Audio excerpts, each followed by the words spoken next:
Yo, what's up? If you're a metal guitarist and you have to go to the studio or you have to hit the stage in a very stressful situation, this video is for you. Keep this video because I'm gonna show you how to train yourself mentally and physically to go to these stressful events that are gonna be challenging for you, I'm pretty sure. And this video, I just wanted to make it because I was posting on my socials at BB Plaza, on my Instagram, some tips of how to develop, how to prepare yourself before going to the studio. And I received so many good feedback, so I said, okay, let's do a quick video on YouTube for all the metal guitarists out there that I'm pretty sure they will enjoy it. And by the way, if you don't know me, this is BB from the metal band Cryzix. And now I'm 34 years old, so when I was 16, it was the first time I hit the stage with my band Cryzix.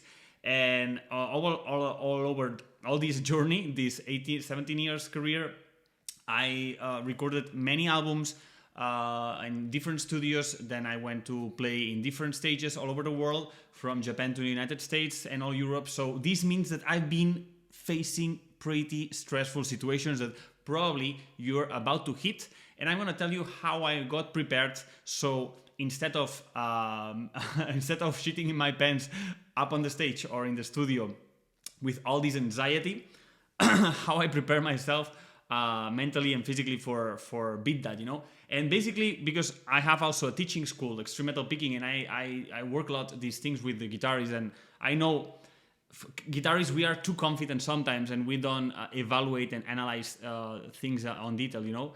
And mainly what I see from all the people, and also in my case, there is only two ways or two things that make you not play sloppy and lack of confidence. And one of the things is, of course, the physical part, your stamina, which this will go later, and also the inner tempo, which is the tricky thing that everybody falls. Everybody, I tell you, even that I am teaching a lesson of a riff that it's pretty simple. The guy will come to me and he will say, yes, yeah, I played correctly until 180 BPMs. But then I check, you know, I zoom in. I do this zoom in that we'll do later with you. And we see that it's not on time, you know. And when these things are not on time and when the preparation is not enough and you feel deep inside that you didn't do the job, this leads to a very uncomfortable situation that you will go up on the stage and you will feel your head will tell you, yeah, bro, you didn't prepare yourself, so that's why you are so nervous. And this makes guitarists play not confident on stage and makes guitarists play really in the head instead of being present, enjoying what they are playing, secure, confident, and also interacting with the crowd, which is very important. It's man, you're not up on the stage every day, you know. So I think it's important that when you go there, you're not all the time in your head like, okay, what is the drum? How I hit the click and the drum and the snare and everything. That's the shit. I lived it, and that's why I talk about this, because I lived it when especially in the first tours of Cryzix. Because I was not used to these high BPMs, but also when I was not prepared and I had a very special show, also this paid a toll on me. So that's why I want to present this video and how I would prepare before this stressful situation, okay? Let's go by parts. First of all, the first thing, even if you have to go to the studio or go to hit the stage, okay, the first thing I would do is understand every riff that I have to play, you know, every riff that I have to play. I want to understand it perfectly, how it's set in the bar. And this is the only way to do it, and this is where most of guitarists fail. It's by singing, you know, like you snap the fingers, for example, or with the metronome, and then you sing all over it, you know, like down, down, down, down, down, down, down. You get the point, right? This is not the riff that you have to record, but this will allow you to understand perfectly where the riff is set in the bar, how it's set, and what is the tempo, and what is the flow. Where is the time number one, you know? Where is the beat and the offbeat of the riff, you know? This is crucial work that most of guitarists don't do perfectly. And what you have in your mind is what you then materialize here in the guitar. And if in the mind you're not understanding and you're not able to sing it, man, you will not be able But this is a law of physical law of the universe, you know. If you don't understand it in the mind, if you're not able to sing it, if you're not able to drum play it, you know, you will not be able to play the riff, you know. For example, if we're doing this riff, okay, now we're gonna play it simple first, okay. But for example, this riff, it's simple, right? So you should be able to understand where is the beat in every part of the riff. So tan tan tan tan tan tan tan tan taka taka taka taka taka taka taka taka tan, you know, and know that it's 1 2 3 4 1 2 3 4 1 2 3 4 1. And here is where you will do an extra intention, extra accentuation of 1 1 1 1 1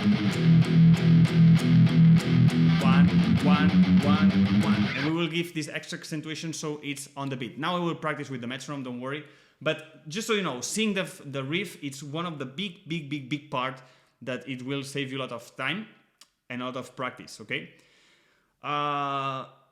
This for all the record or all the riffs that you have to record or play, because otherwise you will go to the studio and you will end up in this stressful situation that I've been into, you know, when I've been recording stressful riffs, that, man, it's like you are there trapped and you know that you cannot play it, and you are, you know, in a cycle of a very bad cycle of playing and looping and playing again bad and more bad, and the time is ticking, and it's like, man, we're not moving forward, you know. And this situation is like, you know, all the walls are turning into black, and man, it's just waste of money for your band, waste of time for you, and waste of your peace of mind. And by the way, if you have a band as well and you are into making a successful career with your band, I have a playlist that you should check out in this channel. It's called Extreme Metal Business, where I teach not just the music, but also the business part, the artistic part, the intuitive part of making a career and making a successful career internationally, which is it's not a joke. So check out the playlist in my profile. All right. So this is for one part, okay? Inner tempo, drumming master, okay? Be a master of inner tempo. And the other thing that I would tell you, it's not just sing it, but then the next step number 2, it's air drum. You know, air drum is the best. You know, so it's, for example, tan tan tan tan tan tan tan tan tan tan tan taka taka taka taka taka taka taka taka tan. You know, these things will make you be more and more in the tempo. And one of the things that I was saying, because sometimes when my students do these inner tempo exercises, they are very into the head, you know, they are very like, okay, where is the tempo? Here. Dun, dun, dun, dun, dun, dun, dun, dun, dun, dun, dun, dun. You're like this, like, you know, you're like chasing the tempo with the mind. And I tell them, no, man, you have to embody the tempo, and it's going to be way more easy. It's like if you're in the discotheque, you're not thinking where is the beat and try to sing in the beat. You have the rhythm in your body. I don't know if you went to the discotheque, by the way, but I did sometimes in Barcelona because there is clubs up there, and of course sometimes from time to time you go and see what is the the ambience there. It's been a long time I don't go. So when I remember when I was there, you know, you're like, yeah, you embody that toom, toom, toom, and then it's very easy to dance like a robot like that. So with this is the same. If we are pretending to do this rhythm, this tan tan tan tan tan tan tan tan toko toko toko toko, if I'm like this, like a robot trying to chase the tempo, it's gonna be impossible, you know. But if I put the tempo and then I'm already embodying the tempo, and then 1 2 3 and tan tan tan tan tan tan taka taka taka taka taka taka taka taka tan. That's a game changer. All right. This is the inner tempo part. Now let's go to the physical part. The physical part, how I would approach this is not just, first of all, the first thing I would do is not play it fast. For example, we have this riff, right? This is gonna be the riff. So it's a wrist breaker riff, a right hand picking breaker. So the first thing I would do is play the riff 50% slower. Play the riff 50% slower than it is originally, okay? So this would let me to play it, for example, at 90 BPMs instead of 200, right? Or something like this. Why? it's not easier when you play at 90. It's way harder because at 90, it's like you are zooming in. It's like a zooming. When you're putting the half speed and you're playing the same way the right hand picking, it should be. It's like zooming in your ability to play and how tight you are with the riff, with the click. Are you in the click or are you below, before the click or after the click? And that's like the test, where you clearly see it. And every mistake that you do at half speed, it's the same mistake that you will repeat with normal speed, but you will not be able to track it because it's going to be so fast and so noisy sometimes. Even if you add a drum or on top, you will not be able to even perceive that. But if you're with the metronome and you're playing faster with the metronome, you will not be able to perceive these little micro seconds of displacement of the picking. But at 90, at half speed, it's more easy for you to observe this. And once you observe this, then you're able to have the power to change it and improve it. Okay, so 90. Play with me. If you don't know already the riff, it's very easy. It's 0, and then 1, 2, 3, 4. 4 pickings, 4 tremolo pickings per fret. 1, 2, 3, 4. But you can use your own riff, the riff that you have to play on live with your band, on the riff that you have to do on studio, or you can do this as a warm-up. This was one of my warm-up exercises that I did before I went to shows, because it's like a very wrist breaker. So yeah, you can check it out with this. So 90, okay? 1, 2, 3, and.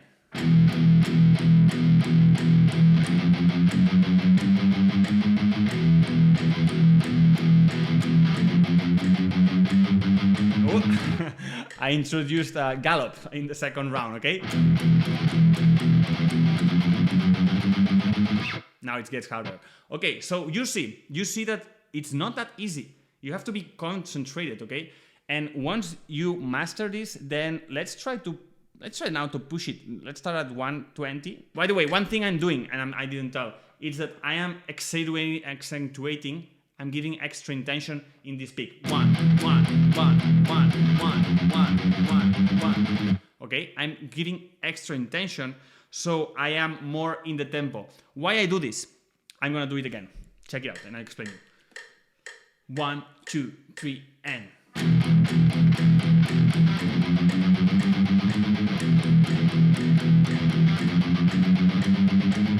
Well, not that tight, but why I'm doing this extra intention in this 1, 1, 1, 1, taka taka taka taka taka taka taka, because I am having this this extra focus on be with the tempo, with the click on this 1, 1, 1, 1, and I want to be like, it's like it's like an hypnotization, I'm hypnotized.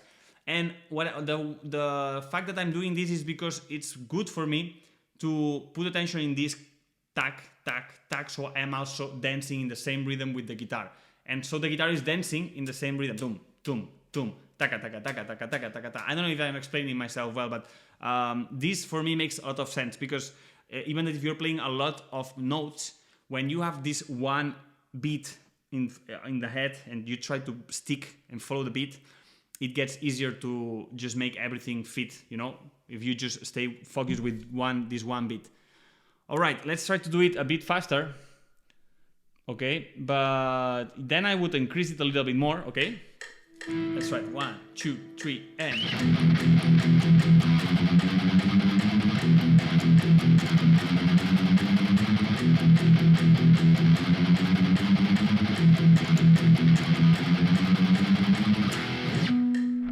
And then I would go step by step and try to reach the original tempo that you have to record or play it live.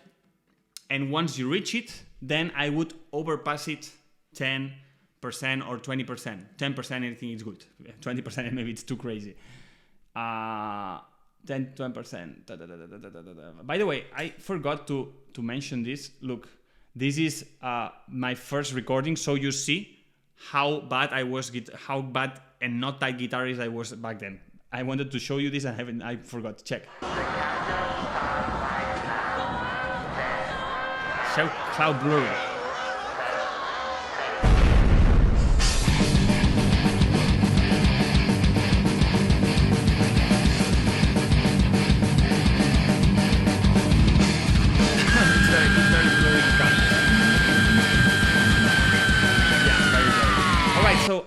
now we have to head to this, let's say 200 speed, which is the 100% of the riff, and then we will do the 20%, 10 extra 10%.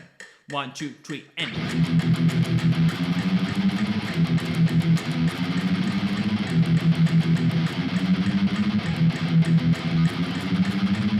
Woo! Not that easy, huh? Not that easy. Okay, I do it at 190, which is the original tempo, and then I will stop at 200. 1, 2, 3, and.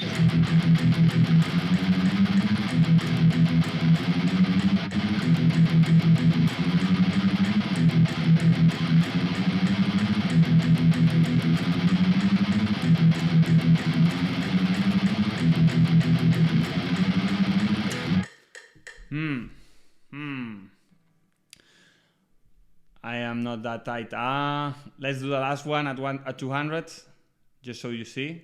But yes, this would be the last 10% extra of what I would record or play live, because when you play live, or you have to record, the most peaceful feeling to go and embody the best energy that you can go to this event, a stressful event, is knowing yourself that you're able to play it way faster than you have to be supposed to play. So in case that you get too stressed in the studio, you are prepared in case that your drummer is a crazy motherfucker who is playing too fast because he's rushed on adrenaline, which tends to happen. Then you know that you are prepared to face that. Okay, let's do one last time. 200. 1, 2, 3, and.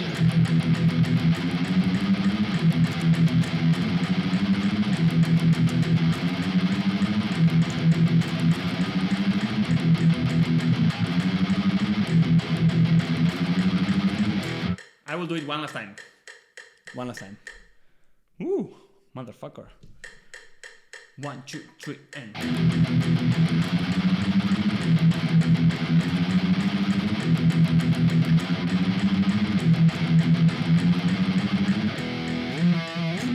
Okay, what I did here is like going up very abruptly. What I would do in your case, or in my case, if I would have all the afternoon or like 1 hour, I would go from 5 BPMs to 5 BPMs, increasing step by step. Here I went just crazy.